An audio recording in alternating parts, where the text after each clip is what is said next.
must unlearn what you have learned. Do or do not. There is no try. Hi guys, welcome to another episode of Darth Rage Reviews, your source for the Force. Today, we're going to be talking lightsabers, more specifically, an expensive lightsaber. And even more specifically, the most inexpensive working lightsaber that I've purchased, as well as my thoughts on it. So, a lot of you guys have probably seen Facebook ads for, cheap, inexpensive $20 to $50 lightsabers out there, or perhaps you've been on Wish and seen the ads there for real working metal lightsabers, and you wondered, I wonder if this is legit. Well, I can kind of answer that question for you because I went ahead and bought one. So I got this off of Wish, and I paid, and with Wish, you're always kind of playing a game with Wish. You order the item, it shows up sometime in the next month to year and a half, just depending on shipping. And with COVID and coronavirus, it slowed the shipping time down a whole lot. So you're always playing a game with when you're going to get it. So I had started spinning lightsabers during the COVID, when COVID first kind of started out. And I was using my Rey Black Series lightsaber to do that. Pretty lightsaber, really pretty, lots of detail. Not easy to spin. I mean, there's all kinds of stuff that gets in the way. It hurts your hand. This is not.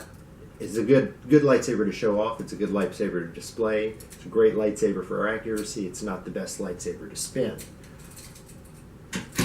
So I wanted an inexpensive option to see if spinning lightsabers and this kind of thing would be something that I wanted. So I started looking on Wish. I found one for, I think it was $50 and maybe $7 shipping, so $57-ish all told.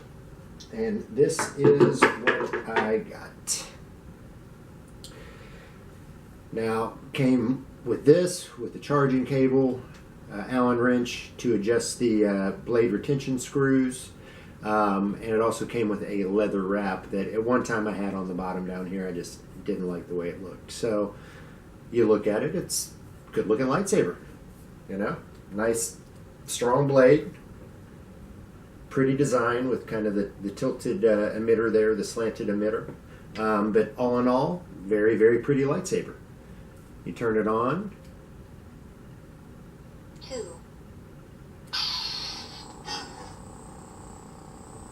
And again, not bad sound. Beautiful color. There's a clash sound, no flash on clash. But, I was extremely pleased with this. Now, let me turn this off. Hold on, let me turn this off. So, when I got this, extremely pleased with it. It was exactly what I wanted to kind of start practicing with. It was a very, very easy saber to spin. And I couldn't have been happier. It did take about 2 months to get here, so the wait was lovely. I got to say that. But this was my first, other than, the first one I got was the Rey Star Wars Black Series lightsaber, and this is the second lightsaber I got. So, to me, I thought this is nice. I got this off Wish. I got it cheaper than, any of the sabers that I saw on the websites I was looking at. So, I was extremely happy. Got me into ordering more lightsabers, and then I ordered a couple from Alter Sabers and Rebel Sabers and Crimson Dawn. And that's when I realized that this really is a miniature lightsaber. So it's about 3/4 the size of what a normal lightsaber is. The normal lightsaber blades you find are 1 inch, and I think this is 3/4 inches. The blade length itself is 32 instead of 36. The whole thing, all told, is about 40 inches. So how does it compare to, let's say, an Ultra Saber size-wise? So this is my AMB2 LE, I think, Ultra Saber. And if I put them side by side, you can clearly see the size difference.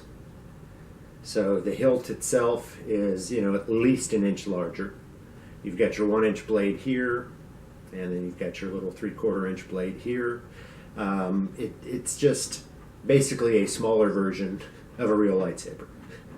And then quality-wise, yes, this is metal, but you can tell the difference between this, machined aluminum that they use for ultra sabers and other, nice sabers. So size comparison, it just doesn't really match up. Color-wise, there's your ultra sabers.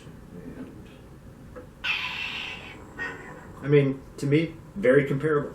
It's a nice looking blade. So no complaints with the color of it. No complaints on that department at all. So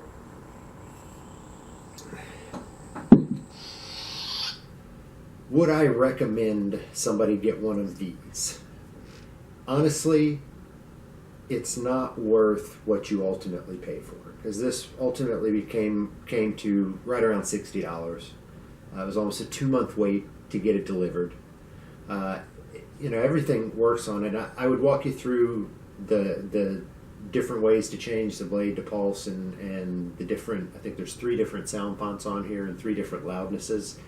But honestly, it's very confusing to try to get through, and I never really took the time to learn it. So I'm not going to stumble through all the functions on here, but it does have a pulse mode, a flickering blade mode, 3 different sound fonts and 3 different loudnesses. So there are those effects and those bonuses in it. Again, it comes with a recharge port and a recharge cable.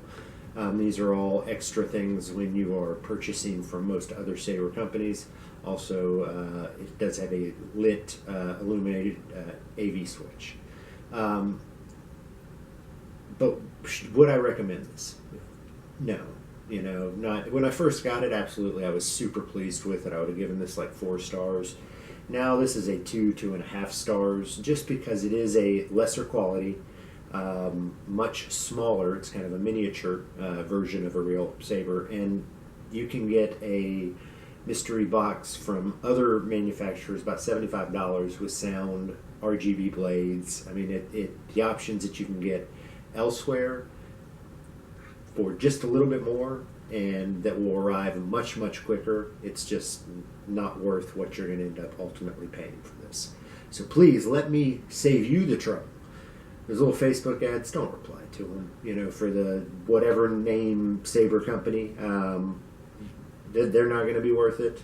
The Wish lightsabers, on the whole, I'm going to say avoid those. They're not going to be worth it. If you're wanting to get into the Saber game, look at Rebel Sabers, look at Crimson Dawn. Crimson Dawn has a wonderful selection of mystery boxes that range from, I think, 59 up to 109. You're guaranteed to get sound, RGB color, and you're going to get a hilt and a blade that is much better than this one. So let me save you guys the trouble. Avoid Wish. Avoid those scam Facebook ads. Stick to somebody that you guys know and somebody that you've heard of. So, I feel like I've done my good deed for the day. I'm going to save you guys all the trouble of ordering a crappy lightsaber. With that, that's all I've got for you today. As always, guys, if you liked it, please like, please subscribe. If you didn't, I would also still like you to like and subscribe. It'll be a secret between you, me, and Dio here. He won't tell anybody, I promise. As always, great Star Wars content coming up. Stay tuned, guys, to Darth Rage Reviews, your source for the Force.